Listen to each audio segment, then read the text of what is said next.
انتخابی اصلاحات پر وزیر اعظم عمران خان نے اپوزیشن کو بات چیت کی دعوت دی ہے. اس کے ساتھ ساتھ ان کا کہنا تھا کہ ان کی نظر میں تو الیکٹرانک ووٹنگ مشین کے ذریعے ہی شفافیت یقینی بنائی جا سکتی ہے. اگر اپوزیشن کے پاس کچھ اور تجاویز ہیں تو وہ بھی سننے کو تیار ہیں. ڈاکٹر صاحب، آپ کی نظر میں ووٹنگ مشین کے علاوہ کیا آپشنز ہیں؟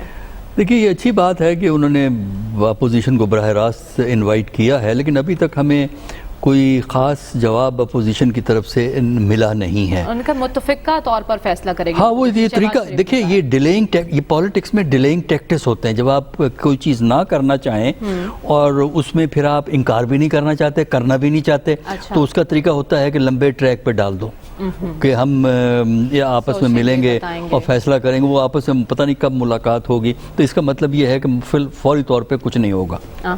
دیکھیے، ایک دو چیز سمجھنا ضروری ہے کہ ڈائیلاگ اس وقت نہیں ہو سکتا جب آپ فکسڈ آئیڈیاز کے ساتھ شروع ہو جائیں. اب ایشو ہے وہ الیکٹرانک ووٹنگ مشین. ہم نے یہ دیکھا ہے کہ الیکٹرانک ووٹنگ مشین کے ایڈوانٹیجز بھی ہیں، اس کی کچھ پرابلمز بھی ہوتی ہیں مختلف ملکوں کے اندر.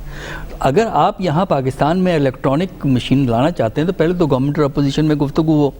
دوسرا یہ ہے کہ پہلے آپ کو ایکسپیریمنٹل رن کرنا چاہیے. ایکسپیریمنٹل رن اس طرح ہے، کسی جو آپ کے بائی الیکشنز ہو رہے ہوتے ہیں، وہاں ایک آدھ جو علاقہ جہاں زیادہ پڑھے لکھے لوگ ہیں، وہاں اس کو آپ ٹیسٹ کر کے دیکھیں کہ اس میں کیا پرابلمز پیدا ہوتی ہیں.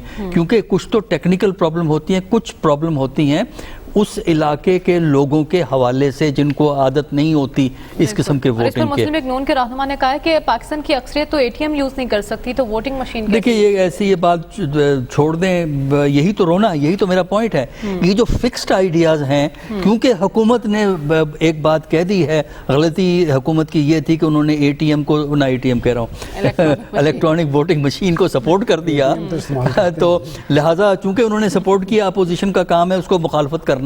تو میرا یہی خیال ہے، میں یہی کہہ رہا ہوں کہ یہ فکسڈ آئیڈیاز نہیں ہے. یہ ایک ایشو ہے، ایک پروپوزیشن ہے کہ کیا ہم اس پہ الیکٹرانک مشین پہ، ووٹنگ مشین پہ جا سکتے ہیں کہ نہیں جا سکتے.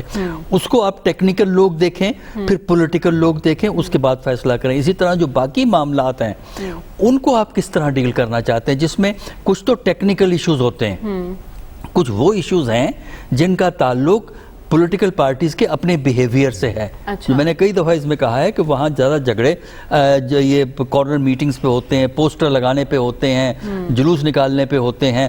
اور کچھ اپوزیشن کو یہ خیال ہے آج کل کہ کچھ ادارے کسی کی سپورٹ کرتے ہیں.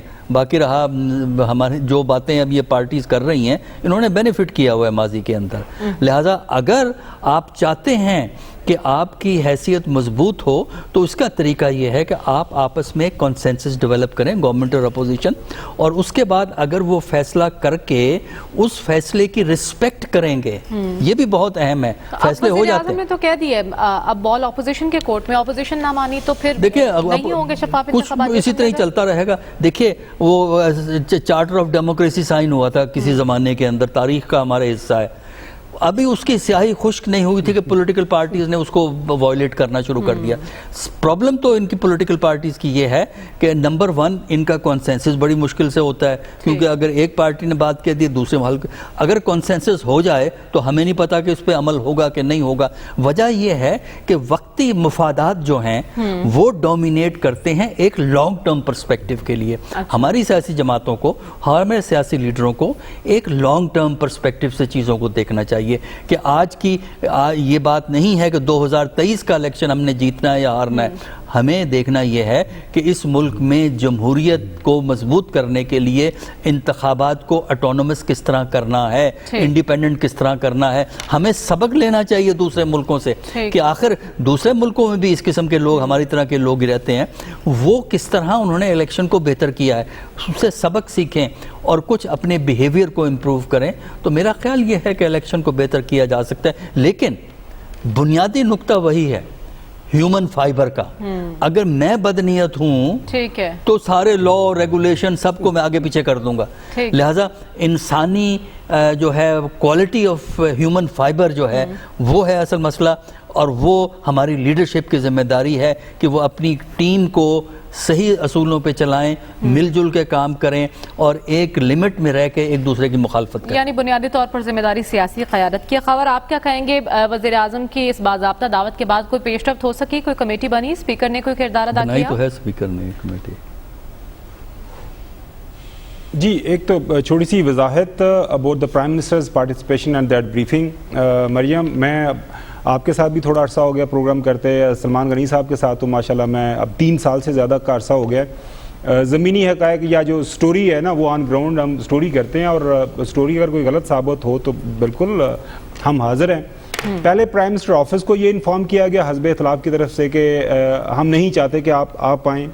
اس کے بعد اسپیکر آفس کو انفارم کیا گیا حزب اختلاف کی طرف سے, اور پھر جب میٹنگ شروع ہو رہی تھی اس سے پہلے, نام لینا مناسب نہیں ہے, وہاں پہ ایک سینئر جو پاکستان پیپلز پارٹی کی لیڈر سینٹر ہیں, خاتون ہیں, انہوں نے پرائم منسٹر کی چیئر کی طرف اشارہ کر کے کہا کہ اگر یہ آیا تو ہم یہاں سے اس بریفنگ کو بائیک آؤٹ کریں گے. یہ آپ کو علم ہے نا, تمام جو حزب اختلاف کے لوگ وہاں پہ موجود تھے, تو یہ طے تھا کہ prime minister was interested to come, لیکن انہوں نے کہا کہ ان کی موجودگی میں ہم بریفنگ نہیں لیں گے. اگین یہ میری سٹوری ہے, اس کو چیلنج کیا جا سکتا ہے.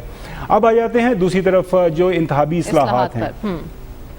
میں ہمیشہ سے تو نہیں کہتا, لیکن جو میرا اس کے اوپر میری رائے ہے, اسیسمنٹ ہے, جو خبر ہے وہ یہ ہے کہ یہ وہ مسئلہ ہے کہ اس کے اوپر تمام سیاسی جماعتوں نے آپس میں مل بیٹھنا ہے.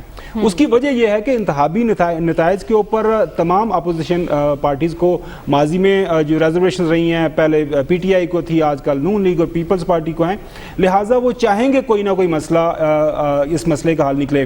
ایک کمیٹی آلریڈی بنی ہوئی ہے, اس کے نام انہوں نے آلریڈی دیے ہوئے ہیں. اب اطلاعات یہ ہیں کہ 7 جولائی کو شاید نیشنل اسمبلی کا سیشن کا پلان ہو رہا ہے. شہباز شریف صاحب کا پلان ہے کہ اپوزیشن لوگوں کے جو لیڈران ہیں ان کے ساتھ ایک میٹنگ کر کے اور حکومت کے ساتھ اس کو آگے لے کے جایا جا سکے. اور میرے خیال میں پرائم منسٹر نے تو اب جو ہے بال بڑے ہی انتہائی اچھے انداز سے اپوزیشن کے کورٹ میں ڈال دیا ہے کہ آپ جو ہماری تجاویز ہیں ان کو رد کریں. ہمارا جو بل ہے نیشنل اسمبلی سے سینٹ تک گیا ہوا ہے جو پاس کر کے, وہ ابھی لا تو نہیں بنا, اس کو بھی رد کریں. آپ بتا دیں کہ اس ملک کے اندر ایک ایسا انتخابی نظام لانے کے لیے جس کے نتائج کے اوپر کوئی شاکی نہ ہو, جس کے نتائج کو سارے مان لیں, وہ آپ ہمیں بتا دیں, ہم آپ کے ساتھ چل پڑتے ہیں. لیکن جو ڈاکٹر صاحب نے بات کی, مسئلہ وہی ہے کہ نتیجہ میرے خلاف آئے گا تو وہ چاہے جہاں مرضی جتنا مرضی اچھے انداز سے وہ الیکشن ہوا وہ, میں اس کو کہوں گا یہ دھاندلی ہے. ٹھیک ہے, کیونکہ اگر میں دھاندلی نہیں کہوں گا. کا اظہار کر دیا, وزیر اعظم نے فلور آف دی ہاؤس پر بات کرنے کی دعوت دی ہے اپوزیشن کو. اب سب نظریں اپوزیشن پر ہیں.